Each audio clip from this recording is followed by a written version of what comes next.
যদি ভোট দেন আগামী দিন লড়াই হবে, আপনাদের পক্ষে প্রতিবাদ হবে।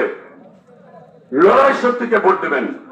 বাষ্পের জানি না, আমাকে ভোট দিলে গরিব মানুষের জন্য লড়াই হবে।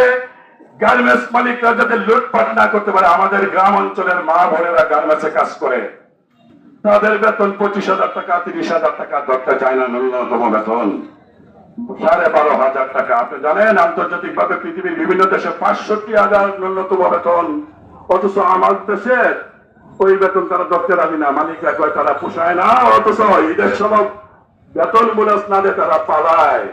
এই যে বেদনা কেন? আবার যদি তারা একটু আন্দোলন করে পুলিশ লাঠি চার্জ করে, রাঙ্গা পুলিশ গিয়ে, মানে এর শ্রমিকের অবস্থা। আমাদের নুন আনতে পান্তা পোড়ায়, এখনো যখন রেল স্টেশনে মানুষ ঘুমায়।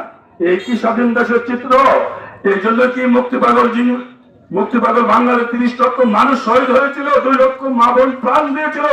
আজও যখন আসিয়ার মতন মেয়ে 8 বছর 7 বছরের বাচ্চা ধর্ষিত হয়, আজও যখন কোনো বাচ্চাকে আগুন দিয়ে পোড়ানো হয়, আজও যখন মানুষ তার স্বাধীনতাটাকে করছে, গানটা তো শুনছেন 30 বছর পরে আমি স্বাধীনতাটাকে করছি। ফলে এই যে বিভিন্ন জাতে পণ্যের দ্বন্দ্ব লাগায় রাখা, আমরা তো মানুষ। এই যে দেখেন এই রাস্তাটাতে গাড়ি চলছে, এটার মধ্যে লেখা নাই যে হিন্দু জাত আর মুসলমান জাত না, এরকম কোন জাতপাত লেখা নাই। আমরা যে ভাত খাই এটার মধ্যেও কোনো জাতপাত লেখা নাই। আমরা যে পানি খাই ওই পানির মধ্যেও কোনো জাতপাত নাই। বলে ডাক্তার বলছে হাসপাতালে গেছি যে বাবা তুমি তো বাঁচবা, তোমার এ পজিটিভ প্রয়োজন, তাহলে আমার এ পজিটিভ হইলেই আমি বাঁচবো।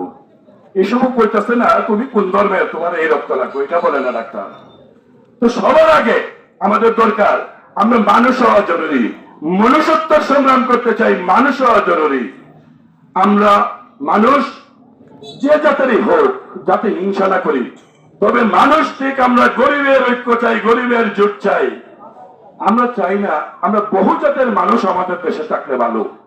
তাদের সংস্কৃতি আমরা বুঝলাম, আমাদের দেশের সংস্কৃতি তারা বুঝলো। ফলে সবাই যাতে মিললে ঐক্যবদ্ধ ভাবে থাকতে পারি। আমার অনুরোধ থাকবো, আমি আপনাদের